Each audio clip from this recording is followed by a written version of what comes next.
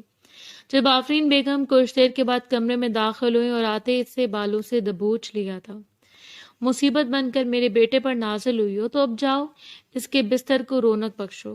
یہاں بیٹھ کر سوگ منانے سے تمہارے اندر کی آگ نہیں بجھے گی. یہ نکاح شمشیر خان نے خود کیا ہے، میں نے انہیں مجبور نہیں کیا. وہ پہلی بار اپنے حق میں بول گئی، لیکن آفرین بیگم نے اس کے چہرے کو دبوچ لیا تھا. خبردار اگر آج کے بعد میرے سامنے زبان کھولنے کی کوشش بھی کی تو جاؤ شمشیر کے کمرے میں، اور خبردار ایسے کچھ بتایا بھی تو۔ حقیقت یہی تھی کہ وہاں موجود ہر شخص شمشیر خان سے خوفزدہ تھا۔ اپنی روتی ہوئی آنکھوں کو خشک کر کے اسے روز وہ شمشیر خان کے کمرے میں چلی گئی۔ پورے حق سے بے خوف ہو کر یہ رشتہ بنانے میں شمشیر خان نے پہل کی تھی، ورنہ تو وہ یہاں ساری زندگی کنیز بن کر گزار دیتی۔ اس نے سوچ لیا تھا کہ اگر وہ خوفزدہ رہے گی تو یوں ہی دبا دی جائے گی، جس حق کے لیے وہ پہلے زرق کے سامنے نہیں کھڑی ہو پائی، اب اسے شمشیر کے گھر والوں کے سامنے کھڑا ہونا تھا۔ وہ ساری زندگی ان عورتوں میں سے نہیں ہو سکی جو مار کھا کر اپنی زندگی گزار دیتی۔ اسے وہ بننا تھا جو معاشرے نے اسے بننے نہیں دیا۔ کافی دیر گزرنے کے بعد شمشیر کمرے میں داخل ہوا۔ وہ صوفے پر سکون سے ٹیک لگا کر بیٹھی تھی۔ شمشیر اس کے جانب نظر اچھلتے ہوئے بستر پر آ کر لیٹ گیا۔ آ کر میرے جوتے اتار دو، اس نے حکم صادر کیا، جبکہ وہ چپ چاپ وہیں بیٹھی رہی۔ اور کچھ دیر گزرنے کے بعد شمشیر نے مڑ کر دیکھا۔ تم نے سنا نہیں میں نے کیا کہا؟ آ کر میرے جوتے اتار دو۔ وہ بہت نرم لہجے میں بات کر رہا تھا، جبکہ سرخ آنکھوں سے اس نے شمشیر کو دیکھتے ہوئے دوبدو جواب دیا۔ ہرگز نہیں، نکاح میں یہ شرط عائد نہیں تھی کہ میں آپ کے جوتے بھی اتاروں گی۔ بھیگے بھیگے لہجے میں اس کی طرف پھنکار کر جواب دیتے ہوئے وہ شمشیر خان کو کچھ زیادہ ہی پیاری لگی، تو اس کی جانب کروٹ بدل کر اس دلچسپی سے دیکھتا رہ گیا، اور وہ اپنے گھر والوں کو بھی سمجھا لیں، چاہے ونی لیکن میں آپ کی بیوی ہوں، کوئی بھی مجھ پر مسلط ہونے کی کوشش نہ کرے۔ پہلی بار شمشیر خان کے سامنے کوئی انگلی اٹھا کر اسے وارن کر رہا تھا۔ ایک دم سے وہ اتنی زور سے ہنسا کہ ہنستا چلا گیا، جبکہ حیران اور پریشان وہ شخص کو پاگلوں کی طرح ہنستے دیکھتی رہ گئی۔ ٹھیک ہے، شمشیر خان کی بیوی ہو، اتنا تو بنتا ہے، آنکھ دبا کر کہتے وہ جانے کیوں اسے اچھا لگا تھا۔ ویسے نکاح میں موجود شرائط پر عمل کرنا تو بنتا ہے محترمہ۔ شمشیر کا یہ رویہ اس کے لیے بالکل نیا تھا، یہ روپ اس نے پہلے تو کبھی دیکھا ہی نہیں تھا۔ وہ اب اسے اپنے پاس بلا رہا تھا، جبکہ وہ اندر تک کام کر رہ گئی تھی۔ ساری ہمت وہیں ضائع ہوتی چلی گئی۔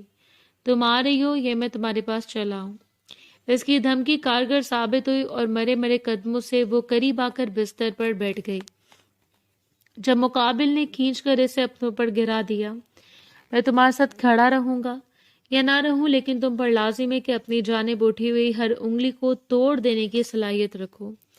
وہ بہت نرم لیکن آہستہ لہجے میں بات کر رہا تھا، جبکہ وہ کافی دیر اس کی آنکھوں میں دیکھتی رہی۔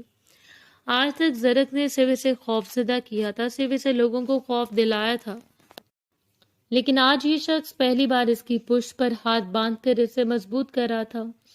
لوگوں کو تمہارے لہجے سے معلوم ہو جانا چاہیے کہ تم شمشیر خان کی بیوی ہو۔ وہ ایک دوسرے کی آنکھوں میں دیکھ رہے تھے، ایک دوسرے کی بے تحاشا قریب، جبکہ دھڑکنوں نے گویا ایک دوسرے کے سینے میں دھڑک رہی ہوں، تب تک جب تک کہ آپ کی دوسری بیوی نہیں آ جاتی۔ یہ یاد دہانی تھی کیا خدشہ، لیکن اس لمحے وہ اسے گھماتے ہوئے اپنے برابر میں لا چکا تھا۔ اور تمہیں ایسا کیوں لگتا ہے کہ میری دوسری بیوی بھی آئے گی؟ کیوٹ سے لہجے میں بات کرتے ہوئے وہ اسے اچھا لگ رہا تھا۔ اس کا بھی دل چاہتا تھا کہ اس کا شوہر اس سے باتیں کرے، سارے جہاں کی باتیں، اس کے پاس بیٹھے، اس کے بالوں کو سنوارے، اسے اعتماد دلائے، لیکن اب تو عرصہ ہو چکا تھا۔ وہ بھول چکی تھی کہ یہ باتیں خواب کی طرح، لیکن خدا نے اسے ایسے شخص سے نواز دیا تھا جس کی بالوں میں انگلیاں چلاتے ہوئے اسے اپنائیت کا احساس بخش رہا تھا۔ اس کی آنکھیں بے وجہ بھیگنے لگیں اور شمشیر تو بوکھلا گیا۔ پلیز ان خوبصورت آنکھوں پر ستم مت ڈھاؤ۔ باری باری اس کی حسین آنکھوں پر لب رکھتے ہوئے اسے خود سے بے تحاشا قریب کر چکا تھا، جبکہ اس کے اندر میں چلتے ہوئے سارے خدشوں کو بالائے طاق رکھتے ہوئے اب اسے اپنی دسترس میں لے رہا تھا۔ ہر جگہ صرف مرد کے جذبات کا تذکرہ کیا جاتا ہے، عورت کے جذبات کو دبا کر رکھنے والی۔ معاشرہ اس بات کو تسلیم نہیں کر پاتا کہ عورت کے جذبات بھی ویسے ہی بدلتے ہیں جیسے کہ ایک مرد کے جذبات۔ عورت کی ضروریات بھی وہی ہوتی ہیں جو کہ مرد کی ضروریات ہوتی ہیں۔ ہمارے ہاں شادی کے بعد اگر کوئی عورت اپنے مرد کو قریب نہیں آنے دیتی، وہ تمام جائز حقوق فراہم نہیں کرتی جو کہ نکاح کے بعد لازم ہو جاتے ہیں، تو معاشرہ اسے نیزے کی نوک پر سوار کر لیتا ہے۔ جبکہ اگر یہی کام ایک مرد کرتا ہے تو معاشرہ عورت کو تلقین کرنے کھڑا ہو جاتا ہے۔ کوئی بات نہیں، مرد کے موڈ پر ڈیپینڈ کرتا ہے. ہو سکتا ہے اس کے لیے پسندیدہ عورت نہ ہو. وقت کے ساتھ سب ٹھیک ہو جائے گا. تم خود اس کے قریب جانے کی کوشش کیا کرو. یہ سب کچھ ماضی میں سے برداشت کرنا پڑا. حتیٰ کہ ایک روز وہ خود چل کر بھی زرتاشی کے قریب گئی، لیکن زرک نے جس طرح اسے دھتکارا تھا، آج تک اس تذلیل کا خاکہ اس کے ذہن میں نقش ہو کر رہ گیا. وہ کبھی فراموش نہیں کر سکتی تھی کہ جس طرح اس نے اس کی ذات کو نشانہ بناتے ہوئے کہہ دیا تھا کہ ہوس کے مارے وہ اس طرح اس کے سامنے آ کر کھڑی ہونے سے کے لیے بھی باعث توجہ نہیں بن سکتی، اور وہ پوری رات کمرے کے باہر بیٹھ کر روتے ہوئے اپنے وجود کا ماتم مناتی رہ گئی. اسے لگا تھا اس کی عزت نفس تو حقیقت میں تباہ و برباد ہو چکی ہے، اور آج وہ جس معتبر انداز میں اسے اپنے قریب کرتے محبت کا احساس بخش رہا تھا دل فریب تھا. کہ آپ دوسری شادی کر لیں گے؟ وہ دوبارہ بڑبڑائی. نہیں جانا، میرے پاس اتنی پیاری بیوی ہے تو دوسری کیوں لاؤں گا؟ عورت کو اور کچھ نہیں چاہیے ہوتا سوائے احساس کے، سوائے محبت کے، اور اس روز شمشیر خان نے پہلی بار اسے محبت کا احساس دلایا تھا. اس کے نرم اور گداس بالوں سے خوشبو کو اپنے اندر اتارتے ہوئے وہ اس پر یوں مسلط ہوا کہ وہ اپنی دھڑکنوں کو سنبھالتی رہ گئی. خان سائیں، نرمی سے اس کے سینے پر ہاتھ رکھتے ہوئے اس نے سانس لینے کی کوشش کی تھی جب شمشیر نے اس کے لبوں کو اپنی دسترس میں لے کر اس کی سانسوں سے اپنی سانسوں کو جوڑ لیا. اس کے گلابی لبوں کی مہک اسے دیوانہ بنا رہی تھی. نرمی سے اس کے وجود میں سرایت کرتے ہوئے اس کی نس نس پر سوار ہوتا جا رہا تھا، جبکہ اپنے سرخ عارض بکھری سانسوں اور ٹوٹے وجود کو سنبھالنے کی کوشش میں ہلکان ہوتی وہ اپنا آپ اس کے سپرد کر گئی. یہ مقدر کا کھیل ہوتا ہے کہ مقدر آپ کو کسی اچھے شخص سے نواز دے، ورنہ دنیا ایسے لوگوں سے بھری پڑی ہے جنہیں صرف آپ کی خوبصورتی سے مطلب ہوتا ہے، جنہیں صرف اپنی ضد اور بدلہ عزیز ہوتا ہے. اگلا دن بے تحاشا خوبصورت تھا. وہ اس کے بازوں میں بکھری ہوئی تھی. شمشیر نے اسے اپنے قریب کرتے ہوئے اس کی بے تحاشا حسین چہرے کو دیکھا، اور عورت کو حسن صرف اس کے نقوش میں پوشیدہ نہیں ہوتا بلکہ دیکھنے والوں کی آنکھوں میں پوشیدہ ہوتا ہے. جبکہ اپنی سرخ آنکھیں کھولتے ہوئے اس نے ایک نظر شمشیر کو دیکھا اور پھر رخ موڑ گئی، جبکہ نرمی سے اس کی گردن پر اپنے لب رکھتا وہ مدہوش ہوا. پچھلی زندگی کے بارے میں اس نے کچھ نہیں پوچھا. زرک اسے کیوں نہیں اپنا پایا؟ کچھ بھی نہیں. اسے یوں لگ رہا تھا کہ پروردگار نے اسے صرف اس کے لیے سنوارا ہے. وہ ٹوٹے ہوئے دل کی لڑکی کو صرف محفوظ ہاتھوں میں دیکھ کر جوڑنا چاہتا تھا، سو جوڑ دیا. وہ صرف ایک دن کی محبت نہیں تھی، اگلا ہر دن آنے والا دن وہ ثابت کروا چکا تھا کہ وہ حقیقت میں اسے اپنا دل دے چکا تھا. جبکہ زرتاشت شاہ سے زیادہ اس دل کو عزیز رکھنا کون جانتا تھا. اسے نہ صرف اسے حسین دل کے مالک شخص کے دل کو سنوارا، بلکہ اس کے پہلو میں جم کر اسے یہ احساس دلایا تھا کہ وہ انتخاب میں غلطی نہیں کر چکا. میں زرتاشت کے ساتھ 2 ہفتوں کے لیے سوئٹزرلینڈ اور جانے کا ارادہ رکھتا ہوں. امی، اس روز اس نے ناشتے کی ٹیبل پر بتایا تو آفرین بیگم دھکسے سے دیکھتی رہ گئیں. پہلے ونی میں آئی ہوئی لڑکی کے ساتھ نکاح اور پھر ہنی مون. کہیں ایسا تو نہیں کہ تم اپنے بھائی کی موت کو وجہ بنا کر اپنی زندگی کو خوبصورت بنانے کا ارادہ رکھتے تھے؟ ان کا طنز جہاں شمشیر کو برا لگا تھا وہیں پہ شرمندگی سے سر جھکا گئی. بہادر میرا بھائی تھا اور آپ جانتے کہ میں اس سے کتنی محبت کرتا تھا، لیکن حقیقت یہ ہے کہ اسے زرتاشت نے نہیں مارا. ٹھہر ٹھہر کر کہتے ہوئے وہ انہیں بابر کروا چکا تھا. لیکن تمہیں یہ بھی نہیں بھولنا چاہیے کہ اسے زرتاشت کے شوہر اور چچا زاد نے مارا ہے. میں صرف یہ جانتا ہوں کہ زرتاشت کا شوہر میں ہوں. اپنے قریب کرتے ہوئے وہ اس کے وجود کے لیے ڈھارس بنا تھا. اس کے پہلو میں کھڑی وہ کتنی قیمتی لگ رہی تھی، اس سے اب اندازہ ہو رہا تھا.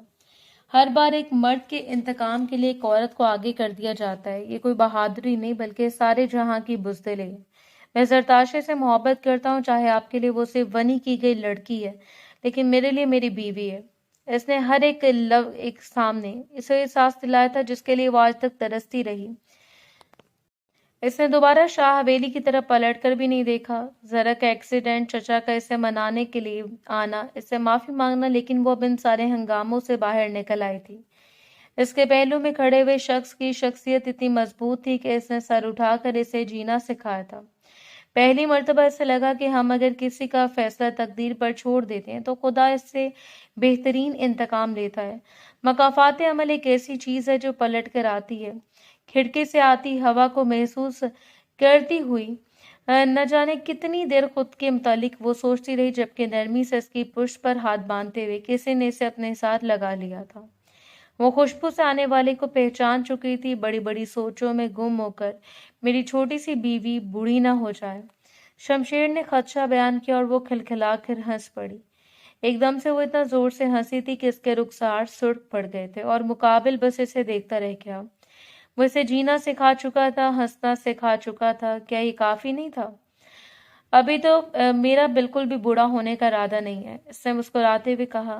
جی جی جانتا ہوں، ابھی تو میرے لیے پارو سی گڑیا بھی پیدا کرنی آپ نے۔ شمشیر کی خواہش پر اس نے مسکرا کر اپنا سر اس کے سینے پر سجا لیا تھا۔